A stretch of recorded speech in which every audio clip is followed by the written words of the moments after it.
2018 meeting of the City of Ann Arbor Park Advisory Commission. It's several minutes at least after 4, and we're here in council chambers. Colin, would you call the roll, please? Commissioner Santa Croce. Here. Commissioner Morrison. Here. Commissioner Gallardi. Commissioner London. Commissioner Borgsdorf. Commissioner Ramaswamy. Here. Good. Commissioner Apple. Here. Commissioner Kraut. Here. Commissioner Jackson. Here.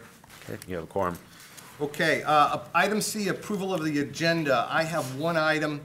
We are now, we're quorum +1, so we're good. So we don't have to shift any. I was worried about getting a vote in while we had quorum. We don't have to worry about it. Thank you, everybody, for coming. Does anyone else have any changes to the agenda that they'd like to suggest or demand? Awesome. Moving on, item D. We need 2 votes. 2 sets of meeting minutes, January 23rd pack and February 6th pack. I guess I would entertain a motion to approve them both, but are there any changes, any additions, subtractions? Motion to approve both. Is there a second? Second. Discussion. Hearing none, all in favor? Aye. Opposed? Abstentions? Thank you, those are approved. Item E, public commentary, 3 minutes per speaker. Is there any member of the public who would like to speak? Seeing none, we'll move on to item F, special presentations. F1, it's our annual report from the golf course. Scott Spooner and Andrew Walton. I'm betting I got both those right. For a change. Thanks for making it easy. Welcome, gentlemen. Yeah. Good afternoon.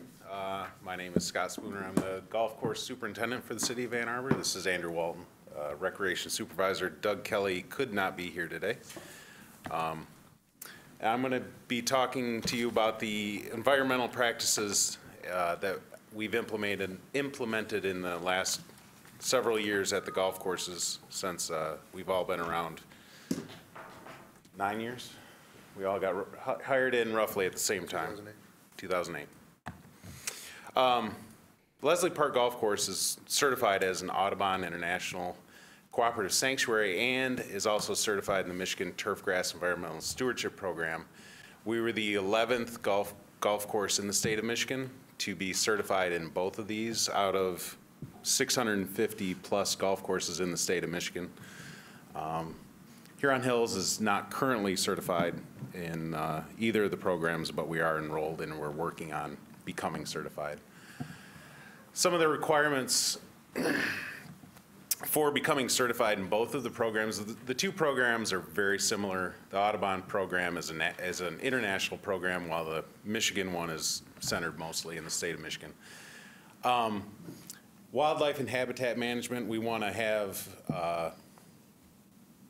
we want to diversify the environment that we have on a golf course. Instead of having just a mono stand of turf grass around, we want to increase the diversity, create some habitat for wildlife. On the left, you can see a baby snapping turtle that was hatched at one of the turtle nesting mounds that we have on Traver Creek, which runs through Leslie Park Golf Course. That happened just this past summer. That was the first time we'd seen success at those sites. On the right, there's a bat box that was built by a local elementary and donated to the golf course. They came out and we put it up several years ago.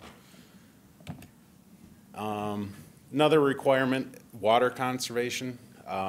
It may look like there's a lot of water going down in this picture, but a lot of golf courses will just set everything to run every night, and you'll never see it. Whereas I choose to do more of a, in the inset picture you can see our weather station, and I use that to monitor the weather and the humidity and the sun that we're getting every day. And it gives me what's called an evapotranspiration rate. It's basically an estimation of how much water is used by the turf in one day. And so I'll go and I'll see some areas that may need some water, and I'll run individual heads and not water areas that don't need it. We don't draw any water from the city. We don't use city water as a water source. We draw water from Traver Creek for Leslie Park, and we draw water from the Huron River for Huron Hills. This is a picture from 2011. After about 2 inches of rain, that's Traver Creek. You can see Traver Creek has overflowed its banks and is creating a problem. This would happen regularly. Before, in 2013, we partnered with Washtenaw County, and we undertook a renovation on the Traver Creek, which is the creek you can see on the right-hand side there. One of the main things that we did was they created a low-flow channel and a high-flow channel, and you can see the low-flow channel is on the right. You can see it winding through where the water is. The high-flow channel is basically where the longer areas are. They're not grass. They're actual native plants that were planted. And the theory is normally the water will be contained in the low-flow channel, and during those large rain events, the high-flow channel will then contain the water, keep it in a regulated area, and also the sediment that's being carried in that runoff will be deposited in that high-flow channel because it slows the water down and the sediment drops out. Here's a picture from that same 2011 rain event. This is number 12 at Leslie Park, and you can see the cart path through there.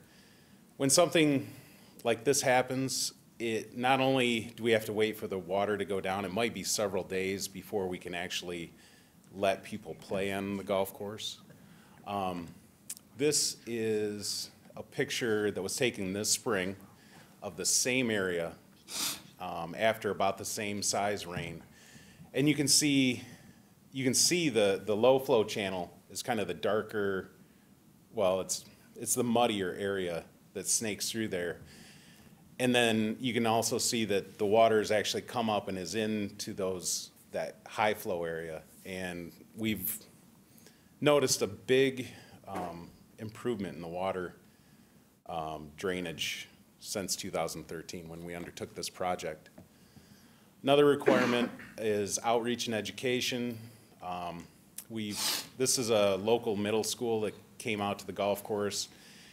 It's a great way to get kids out of the classroom and into the outdoors where they can, discover new ways to use science and math. Another thing that we did, this was a Eagle Scout project. It's a chimney swift tower. It was built at Leslie Park. Chimney swifts are a state endangered species, and this tower is supposed to be offer a roosting and nesting site. Haven't seen any chimney swifts in it yet, but we're still hopeful. A couple of the other things, we need a site visit. Basically, somebody needs to come out and see that we're doing the things that we say we're doing. And then you also have to show some chemical use reduction. One of the ways that we've done that, we've implemented an integrated pest management program. Part of the IPM, integrated pest management, is that there's a pest triangle. You need a host, which is a turf grass that we have. You need the pathogen, which is basically, in this case, dollar spot is a fungus that attacks the grass. It's very prevalent in Michigan. You probably have it on your lawns all the time. You have no idea that it's there. It becomes more evident on shorter grasses like fairways and greens and tees. The third leg of the triangle is you need the proper environment, because you're always going to basically have the turf, you're always going to have the pathogen. If you can knock back the environment where that pathogen needs to flourish, you're going to knock back the incidence of infection. So dollar spot needs 12 hours of leaf wetness in order for it to become a problem. So what we do is we drag a rope between two carts on our fairways. Early in the morning, it knocks the dew off. It enables the turf to dry out quicker. And this basically cuts that leaf wetness time down. And whereas a lot of golf courses might go out, they would do every 2 or 3 weeks, they might be spraying their fairways, which might be 20 to 30 acres of grass. With a fungicide, on average, we're spraying fairways once a year. Another thing, I know bees have been in the news a lot. Bee colonies have been declining. Several years ago, we made the conscious decision not to eliminate the clover in our roughs. One, this increases the biodiversity that we have on the golf course. But not only, some of the studies have shown, it's not just insecticides that are affecting the bees. It's also sometimes fungicides and herbicides. And when I was in school, what we were taught is that you go after the clover when it's flowering, because that's when it's most susceptible to the herbicide. And if you think about it, when the clover's flowering, you're also going to have bees. So one of the things I've done is we just are going to, we'll live with the clover in the rough and not spray it, and hopefully that will positively impact the bees in our area. And we also partner with the city's natural area preservation to conduct controlled burns on the golf courses. I've gone to the training and am a technical burn boss for NAP. Whenever we have a burn on the golf course, I'm the burn boss. And that's really all I have. All right, well, as Scott mentioned earlier, 2008 is the end of the season, is roughly when the three of us came on board. You can see a little snapshot in the rounds starting around that time. 2007 and 2008 was a time in our history where the city kind of recommitted to the courses, and you see there a few short years we grew the rounds back up to what is more of our capacity, and trying to maintain that over the last handful of years, and the little influxes and the variations are pretty much in line too with what our area and region are seeing from year to year. So something we're pleased with and happy to share with you guys. Another main component of our role as a municipal golf course in this community is to grow the game.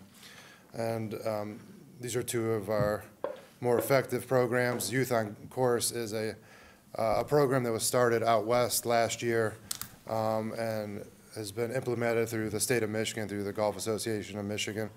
We are 2 of 6 courses in the local area that participate, and basically what it means is if you're 18 or under, for $5 you register with the association or the group, and then you're able to go to any participating golf course and play the golf course for $5, which is amazing, a great deal, something I wish existed when I was little.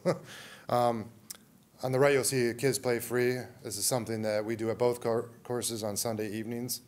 If you come with a paid adult, the child is free. Just another way to kind of get kids out and make it a little bit easier for them to afford it, and just a little bit more accessible. Golf instruction is another way for us to get people involved in the game. At Huron Hills, where we host all of our instruction, we have adult programs and junior programs. Something that has been really successful, our junior camps over the last handful of years have been at capacity. We've recently added a couple more programs, and those have filled up as well.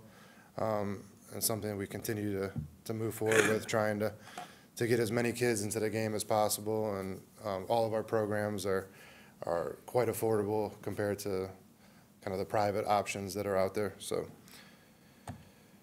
another thing new for this year is we're finally upgrading our software system to a program called 4UP.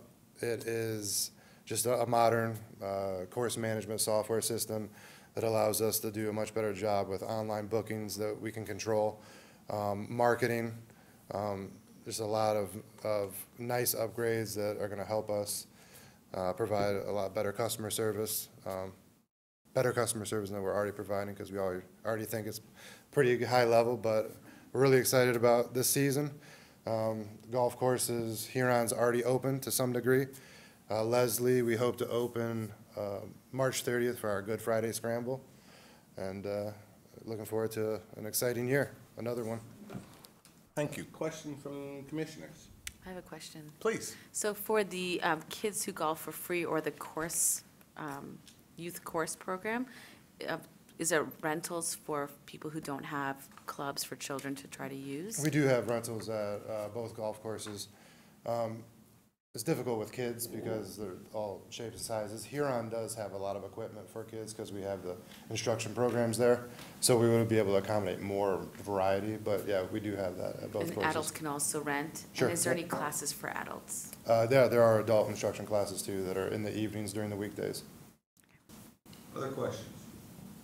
I recognize that you don't have the environmental certifications at Huron Hills yet, but I'm curious if you have implemented some of those things already, like not spraying during clover flowering Yes. season. Yeah, the main hurdle to getting certified at Huron Hills is more of an infrastructure thing. The best practices, the best management practices have already been implemented at Huron Hills. So it was only 3 years ago that I took over both golf courses. Before that, I was just at Leslie Park. When I took over both courses, the management practices basically became the same. So yes. Thanks. Other questions? Oh, go ahead, Alan. I was curious, there was talk in the past about electric carts, and I mean, is the technology there yet? And is there a kind of a plan that you guys have for developing that? Does it make sense? No, it makes sense, and the technology is there.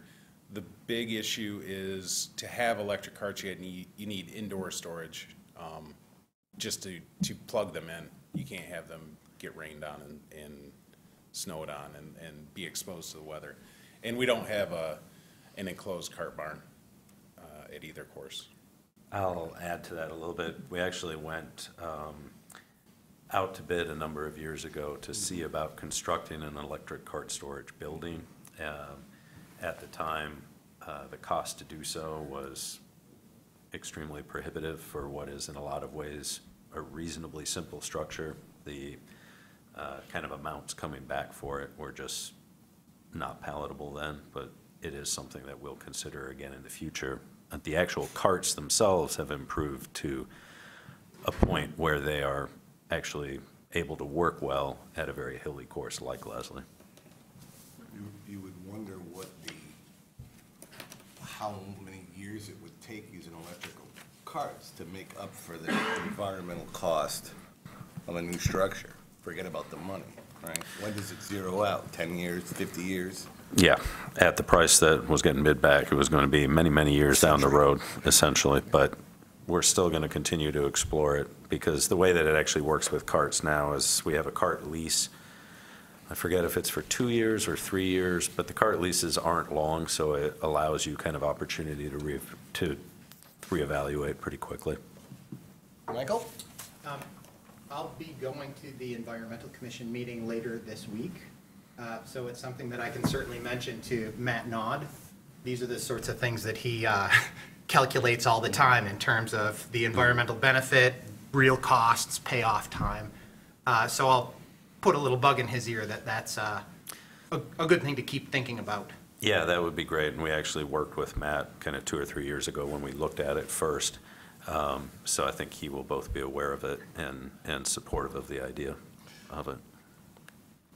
Anybody else? My only other comment is that my dad and I had a lovely afternoon at, up at Traver. Great, we golfed the back nine, and it was, Leslie. Leslie. Yeah, Leslie, thanks. It's how much I golf. Once a decade good with he my is, dad. I'm happy to hear that. One thing, if I could add just at the end, this is perhaps a little known fact, but Leslie Park Golf Course is actually the largest park that we have within the park system. So while the primary use is a golf course, it's also important that we consider it and use it in the way that you hear from Scott, that it can have environmental benefits. There are people that we can partner with to see that happen. It should be considered as more than just a golf course. Thank you, gentlemen. Oh, yeah, and Alan. I'll interject that it is a winter park, too, and so an excellent place for sledding as well, and Lots of country people skiing. cross-country ski. Yeah. Sledding at Huron is Sledding, probably as good as it sledding at gets. Huron is, yeah. Thank you. Yeah, you're welcome. All right, moving on, item F2 of special presentations, the discussion of a potential connection between Bandemer to Barton. Hillary Hansel, City Park Planner, did I get that right? You did, yes. Peter Sanderson, County Park Planner, and Coy Vaughn, I get it right? County Park Director. Welcome to you all. Thank you. It'll just take another 30 seconds or so to pop up on your screens there, but there's also printouts that you should have in front of you also. So thanks, everyone. So today we're going to talk about some border-to-border trail improvements between Bandemer Park and Barton Nature Area. And I'll just kind of do a brief introduction and then hand it over to the county to go into some more detail. And so the project we're talking about is basically updating a feasibility study that was done a little over a decade ago to construct a pedestrian and bicycle tunnel beneath the railroad tracks between Barton Nature Area and Bandemer Park. So that's kind of the, I'll point over here, the light blue area. And this is the area that's up, if you take North Main, you either have to get onto M14 or take a left and get onto Huron River Drive. So that's kind of the space we're talking about.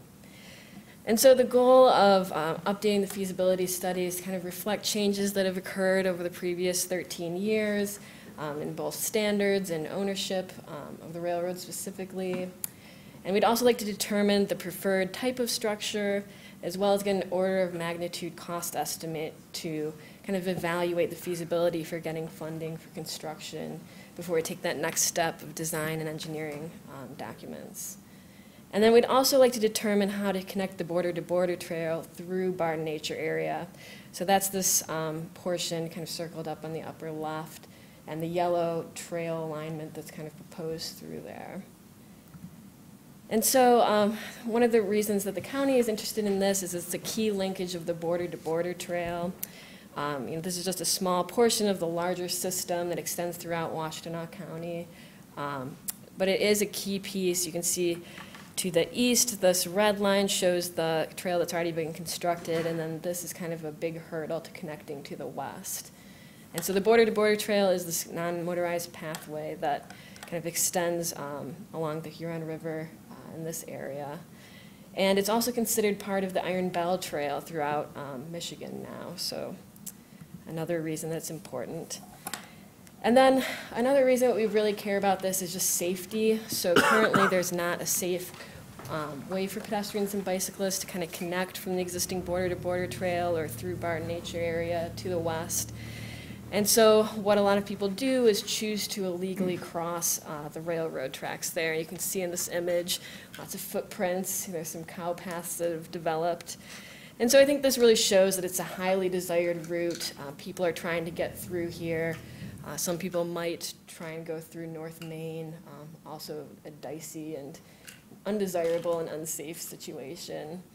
And then the railroad's now a federally designated high-speed rail corridor, so they're going to be looking to increase train speed and frequency, so just another reason that it's important to find a safe crossing here. And again, this isn't a new idea. So back in 2005, a feasibility study was conducted that looked at different alternatives for crossing the railroad tracks, and they thought that going ahead with a sort of concrete trestle tunnel would be the way to go. You know, this has been talked about for even longer. It's been over 2 decades that this has been discussed and desired. But one of the reasons it hasn't moved forward is there was insufficient funding previously. And also the railroad was privately owned, so getting buy-in and approvals from them was a difficult process. So since that time, the things that have changed are the railroad is now publicly owned by MDOT, so we think they'll be a more receptive partner in working with us. And also the county has approached us. They think that there's some funding opportunities available that make it worthwhile to kind of reevaluate this, update this feasibility study to kind of see what we could do moving forward. And so with that, I'll pass it off to Coy. Just hit the arrow to advance. Good afternoon. Got a little background on the border-to-border trail. It really sprung out of the idea that we already have a wonderful park system. You look at what you have here in Ann Arbor, established along the Huron River, what they have in Ypsilanti, and then the metro parks up in the Dexter area. So the original idea was, you can see on the graphic, to tie all these parks together with a trail system called the border-to-border trail, and within what we call the Huron River Greenway. So connecting at the Wayne County border, you go about 6 miles into Wayne County now, and there's a trail that goes all the way through the metro parks down to Lake Erie, connecting Ypsi to Ann Arbor, up through Dexter, and then up to Pinckney, where they have the established Lakelands Trail. So that was the original vision, which was about 35 miles of trail in Washtenaw County. We started working with a group, because we had some success in the Dexter area, we built some exciting segments of trail there. Folks in Chelsea, a private group was established that wanted to connect to Dexter. And this really grew. They had tremendous success raising money. It grew into them being our kind of private funding partner. And they are now covering the entire county and have done a wonderful job raising private funds. The one thing we did is we extended the trail to Chelsea up to Stockbridge, which creates kind of a 44-mile loop that is planned in the Chelsea, Dexter, Pinckney, Stockbridge area. The one thing that they requested is that to get the private interest behind this and the private donations of money, it couldn't be a 20-year vision how we were describing it. It had to be more of a 5 to 7 year. So we've been working to expedite the process of filling in all the gaps on the border-to-border trail and have a pretty ambitious schedule for everything. The other thing that makes this a real window of opportunity is we recently, not only do we have the private money behind this, but in partnership with the Washtenaw County Road Commission, there was a 4-year millage passed for road improvements, which we are also getting a portion of that for non-motorized. So that generates about $6 million over the next 4 years. So that and the fact that our grant money, trails are a real priority at all levels, state and federal. We've been pretty successful raising money, and we really want to have an impact in some high-profile areas, and this being one of them. So I'll hand it over to Peter to explain some of the projects. So as Coy mentioned, we have a kind of an expedited plan for how to build a lot of this, and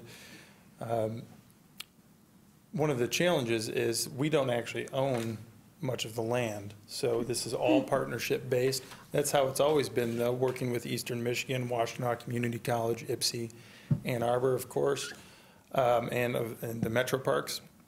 So what I'm going to show you next are just, this is kind of our proposed projects for 2018 and 19. So starting on the western side of the county, down M52, we broke ground on a project last week. So if you drive out there, you'll see we are in full construction mode. That is a 2-phased project that will go from basically Werkner Road at M52 all the way up to North Territorial, so that's about 5 miles. It'll tie into the new DTE mountain bike trail system that's out that way. There's a campground operated by the DNR, So there's a lot of amenities out that way, and providing that non-motorized route is one of well, that is the goal of the trail, is especially the safety component along M52. If you go a little bit further east, we're also working on a section to connect Chelsea and Dexter. We expect construction to begin on that a little bit later this year, possibly this summer. And then just to the east of Dexter, we are continuing a project from Dexter Huron Metro Park out to Zeeb Road. And I have another map that you can see that one in a little bit more detail. But this is what we have that is basically funded and shovel-ready. We're just waiting on maybe a couple of final approvals, but we expect that to all be underway this year. In 2019, these are kind of our priorities, and a lot of this work has already begun in many aspects. So, like I said, continuing the trail down M52, working on connecting into the city of Dexter. We're working on extending the project down the Huron River to the east of Dexter so we can get to Delhi Metro Park. That's roughly halfway between Dexter and Ann Arbor. And it will also link all 3 metro parks together. And then we're also, why we're here today is to talk a little bit about how to tie into the city of Ann Arbor. We are also doing some work in Ypsilanti, if you can see that part on the screen too, in the park system right downtown. So here is the map. You have Dexter on the left-hand side and Ann Arbor on the right. You can see Bandemer Park and Main Street and M14 and where that's coming in. So this is the master planning process, or this is based on a master planning process that we went through in 2015 and 16, where we had a lot of conversations with all the partners. As I mentioned, it's all partnership based. We engaged with the permitting agencies, not the least of which was MDOT Office of Rail. They have been a good partner here and have agreed to allow us to work within parts of their right-of-way when absolutely necessary. The situation we're in, and a lot of this, is that you have the road right-of-way and the MDOT rail right-of-way are adjacent. So we're not necessarily fully occupying that right-of-way, but maybe straddling the two. So this project here, that's what we're going to be building later this year. That is funded and permitted and ready to go. We are currently working on engineering for this next section that you see on your screen out to Delhi, and we've applied for grant funding. What you see here, this is adjacent to the Brokaw Nature Area and kind of in between Wagner and Maple Road. We have applied for a grant, and we're just through the DNR for acquisition, and that grant was approved. We're just waiting on kind of the final project agreements, but it's been approved for acquisition of that through our Natural Areas program. Then why we're here today is to talk about tying into the city of Ann Arbor. How can we get people into Ann Arbor? How can we get people safely out to Huron River Drive for now and the future border-to-border trail, where we can tie into roughly 50 parks throughout the county and surrounding region, and that includes Waterloo and Pinckney Rec areas. Those only count as 2 parks, even though it's 33,000 acres. So talking a little bit more detail about the project area, it's Bandemer Park and Barton Nature Area. We are proposing to start in Bandemer at the current end of the border-to-border trail and end roughly at the parking lot that's south of Barton Dam. Our goals are safety, user experience, and creating a non-motorized gateway into and out of the city of Ann Arbor. And we want to continue that trail that gets a lot of use all through the Ann Arbor Park system. Some of our criteria, this is obviously not all-inclusive, but we're looking for a paved, universally accessible trail. It's usually asphalt or boardwalk. We have to have a safe or legal crossing, well, safe and legal crossing of that high-speed railroad. As Hillary mentioned, it's a federally designated high-speed rail corridor, so one of the challenges that presents is that there's no new at-grade crossings allowed. So we can't just put a gate up and call it a day, unfortunately. That will not be allowed by the Federal Railroad Administration. We want to avoid disturbance of high-quality areas, so looking at trying to confine any new development to existing disturbed areas or maybe even adjacent to the railroad corridor. The user experience is obviously very important. We want to make an exciting and fun trail for people to enjoy.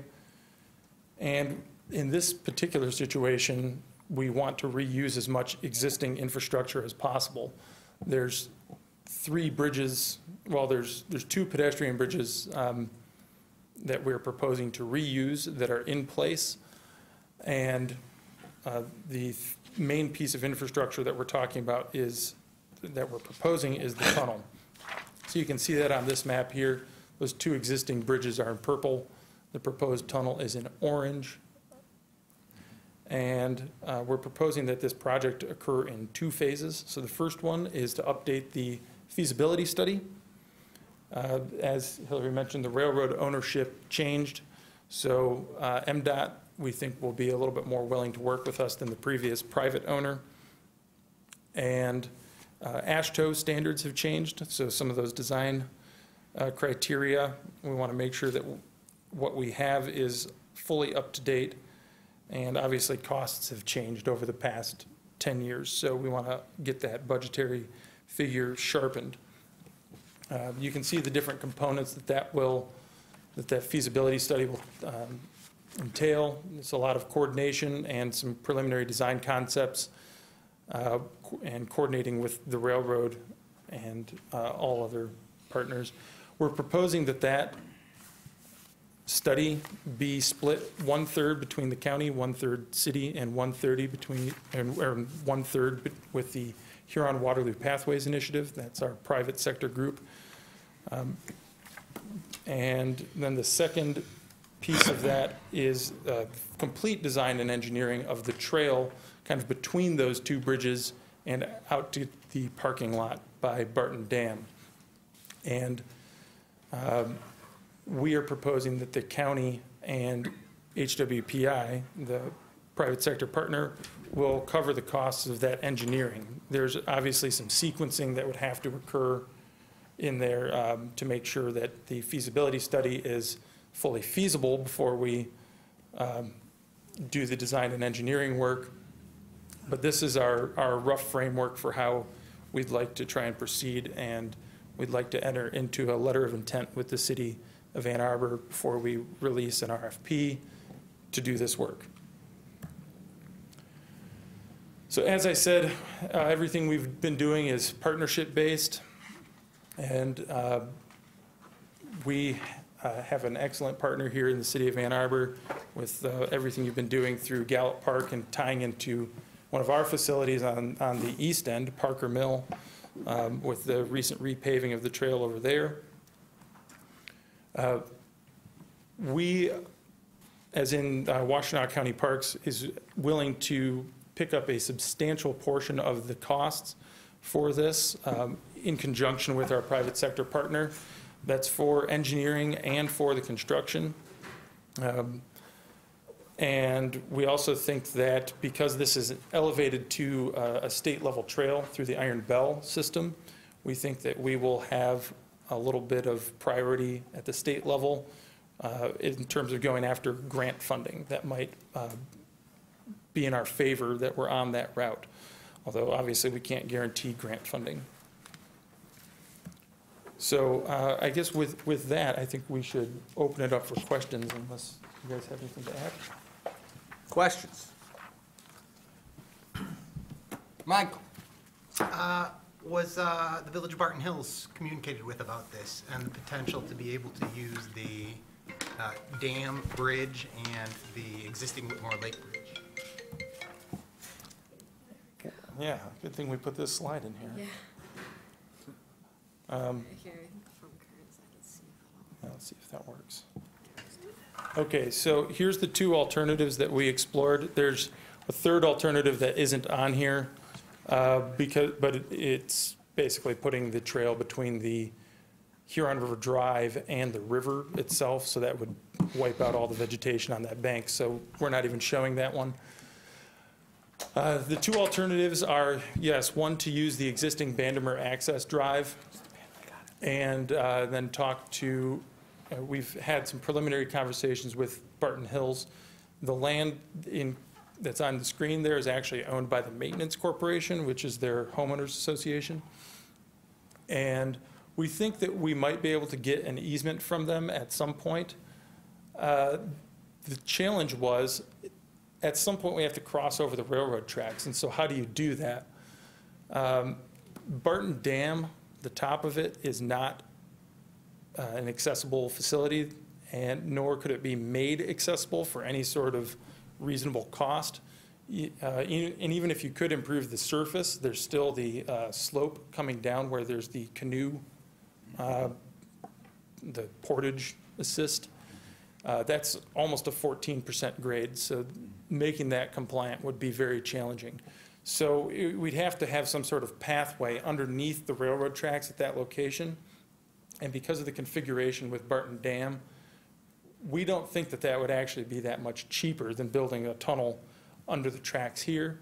And also, there's a lot of demand for the tunnel at the location where we're proposing it, because you have the existing trails in Keebler, Langford, and Hilltop that all kind of converge at that location. So you have a lot of desire to go across at that location. I'm fully in support of this increased connectivity and the studies we need to make it happen. And I'm saying that because I need to leave.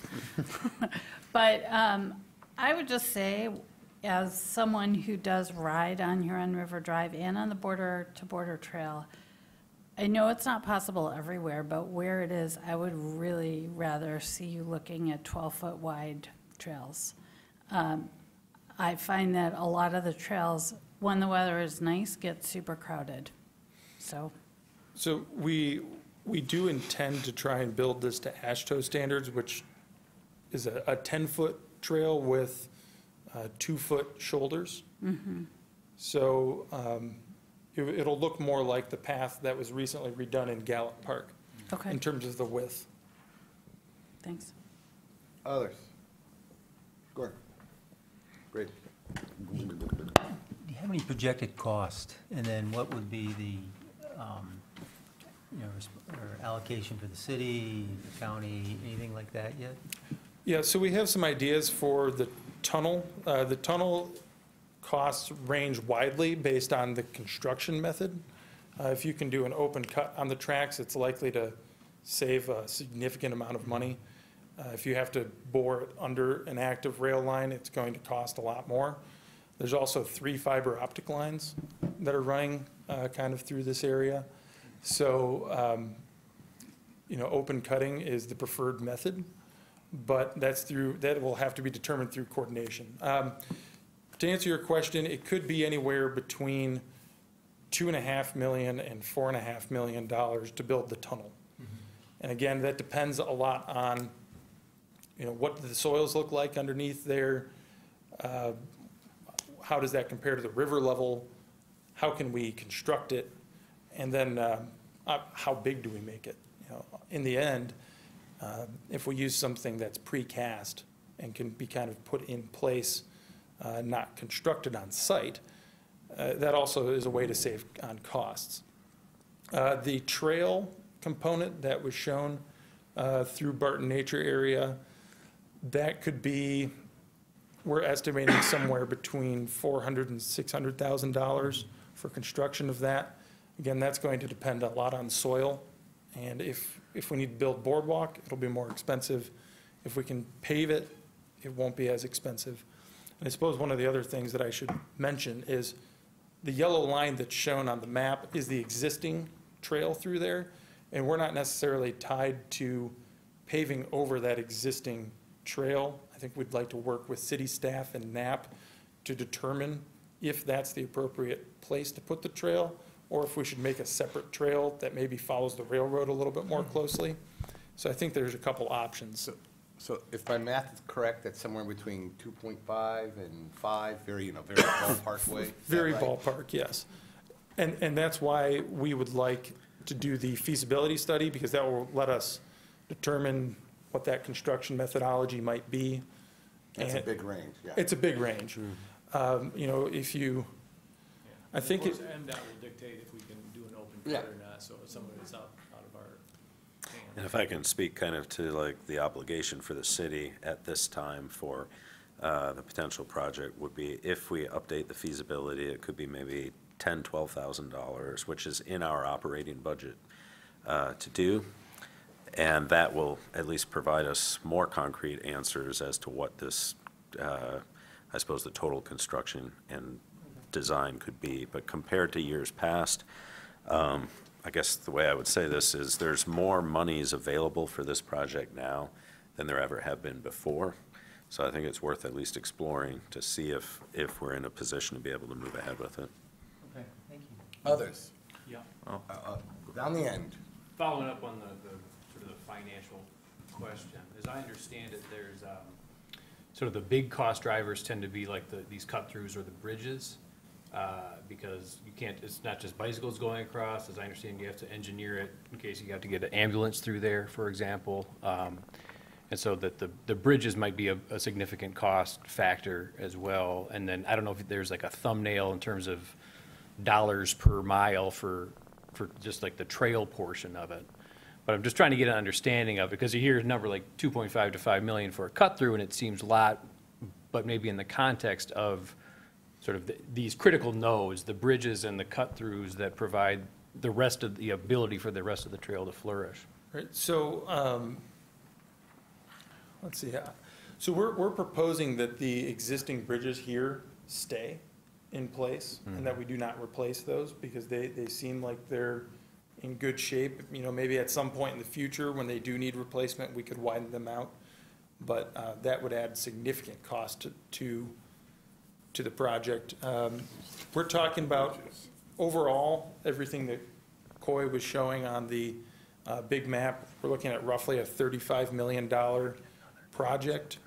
That's to build 21 miles of trail in the county, and that number actually does include a little bit of area outside the county where we obviously can't spend our money, but our private sector partner can. And that's an all-inclusive number. That's construction, design, engineering, and construction administration. Okay. Thank you, that's helpful. Michael? Just one final comment.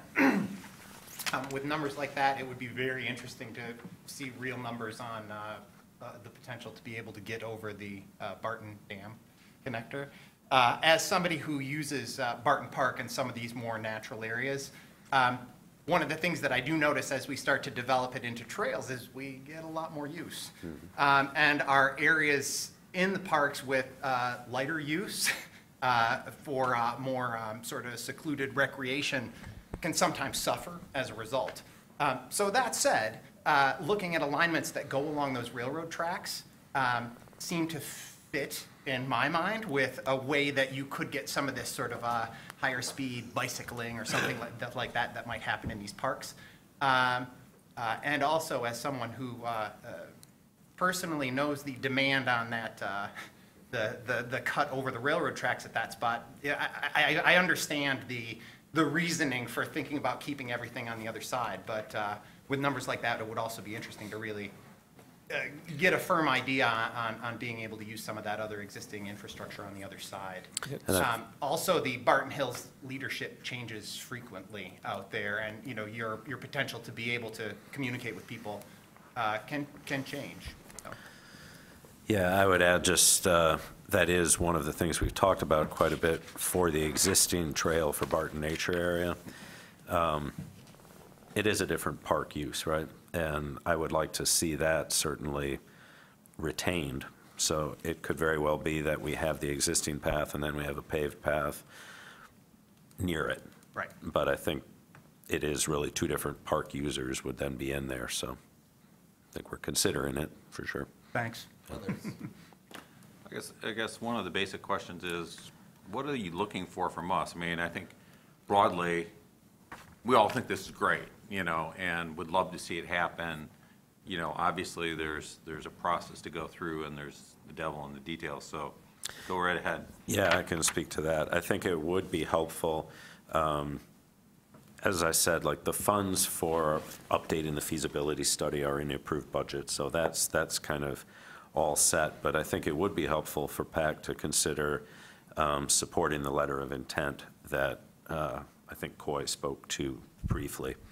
I've got that in review, and I can certainly bring that to the next meeting. And there's nothing binding in the letter of intent other than the participation in the feasibility study. Everything else is just we're working together to figure out the best route here. Yeah, and it speaks also to Councilmember Craypaul's question about how funding would be allocated if it were to move forward. There would obviously have to be an agreement that speaks to that. Thank you. Thank you. Thanks. Moving on, item G, new business. G1, resolution to recommend the approval of a contract with Northwest Pools for pool stuff. Josh, how are you? How you guys doing? Welcome. Thank you. In front of you is a resolution to recommend approval of a service contract for Northwest Pools for on-call pool maintenance services. Over the past few years, we have been trying to kind of do a little bit better job of maintaining our pools and having consistent usage of it. We went out to bid earlier this year and received one bid back from Northwest Pools for this contract. They are the provider that we have used most significantly over the last years. We were very excited that they were the ones that did submit. This would be for all of our kind of ongoing pool setup, pool closing, things that they're currently doing. By having it under a single contract, it would expedite the process when we do have smaller issues come up during the season, as well as make sure that we have a consistent view of our pools with having one company kind of going and looking at what's being done at the beginning, during, and middle, along with our staff as well. So, Bob. Is there a reason you only got one bid? Yeah. We reached out to multiple companies. You know, the ones that we've worked with in the past, it was put out through all of our normal processes, and only one came through. So we don't know why the other folks. I don't. I would say that, for starters, having been kind of a pool operator for a period of time myself, there are not very many companies to begin with. And some of the companies that chose not to bid, there has been at times issue with the quality of what they provided the city, so I think that would have influenced their choice. Others? Alan? So in terms of like, since you're combining all these services into one and they're proposing a certain hourly rate and things like that, you know, one, how does that compare to the hourly rates that you have been paying prior to that? And, you know, I mean, combining them, I can see where you can get efficiencies. On the other hand, you know, maybe they aren't the best at all those things too, is the other counter argument, right? Right. To speak to the rate, it is consistent with what they've been charging it on individual projects that they've done in the past. So that rate is consistent with that. And consistent with other contractors doing similar work. With our experience over the past couple of years, the rate is consistent with what we've been charged by them. Again, we haven't, last year on individual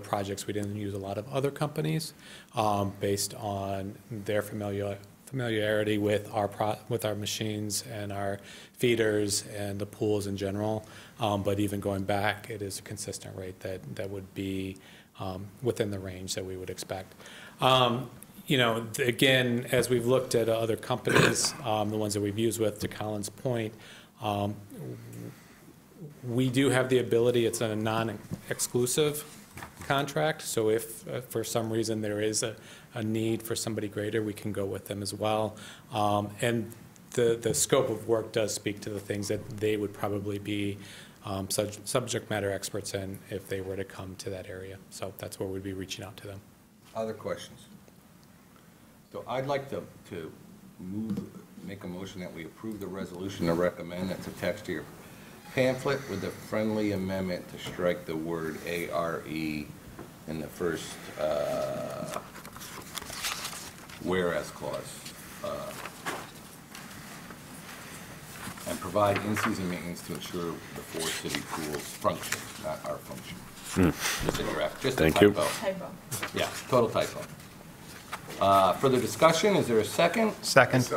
Further discussion, further questions? Hearing none, all in favor? Aye. Opposed? Abstentions? It passes, thank you.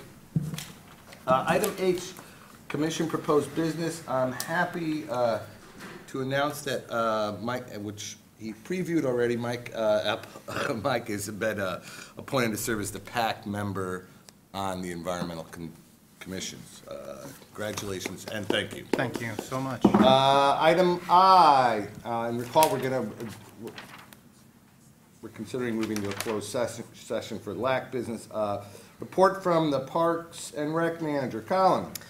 Yeah, have kind of a handful of updates as we approach spring. We are starting to hire, or we already are hiring people for the spring, summer, fall season. Every year we hire at least a couple hundred people this time of year. So if you know people who are looking for summer jobs, a2gov.org, and there's a link to jobs on that homepage. The golf course staff spoke about how the golf courses are almost open. Huron Hills is half open. We hope to be completely open in the next week, and the same thing at Leslie Park. Just a very quick update on a couple of projects. Construction is moving along at the Bryant Community Center, which is exciting to see. And as we wait for the warmer weather, we're also waiting to be able to get a construction crew out to Leslie to complete the pickleball courts that started last fall. So it needs to be warmer for the paint to actually have any right to survive, pretty much.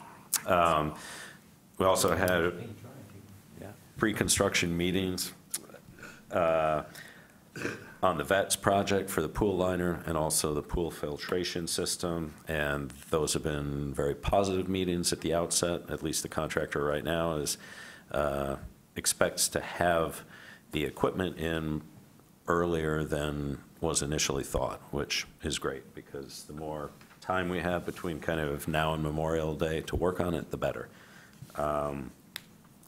We have a couple events coming up the next month. There is Earth Day at Leslie Science Nature Center comes up April 22nd, always a big event, and I wanted to let you know about that. Then the last thing I wanted just to touch on really briefly is we've started the camp registrations for 2018, and I wanted just to compare how we're doing to last year between February 1st, which is when we start to take the registrations. Last year, we had $168,000 in revenue through this kind of time frame, and this year we are at $225,000. So that is that's very encouraging. And the last thing is I just kind of wanted to provide an update. If you remember, in the last couple of years, we switched over the registration program that we had been using for the city for online registration. It was especially the online component was not as successful as we hoped. So I'll share a couple numbers with you. The last year that we did online registration for camps through the old program, On the first day of registration, we did $14,000 worth of business for the camps just. Then the first year, with kind of the new system, we went up to $38,000 in revenue in the same time period. And this year, on the first day of registration for camp, we brought in $85,000 in revenue. And more people actually registered between midnight and 2 a.m. than they did the whole first day 3 years ago in the old system. So that's encouraging and certainly accomplishing what we hope. And there was a lot of staff work. It was actually led by Josh out there, so well done. Commentary on modern parenting. Yeah. Thank you. Questions for Colin? Hearing none, we're moving on. Item J was a report from the Rec Advisory Committee, and Ruth is not here. Item K, there are no reports from relevant commissions. Item L, public commentary. I see no members of the public. Item N, there's, the transmittals are attached. Oh, oop, and I skipped item M. No, it was actually to adjourn. Oh, we're gonna, so we're adjourned, and we're gonna move for a LAC meeting. We can have a 3-minute potty break.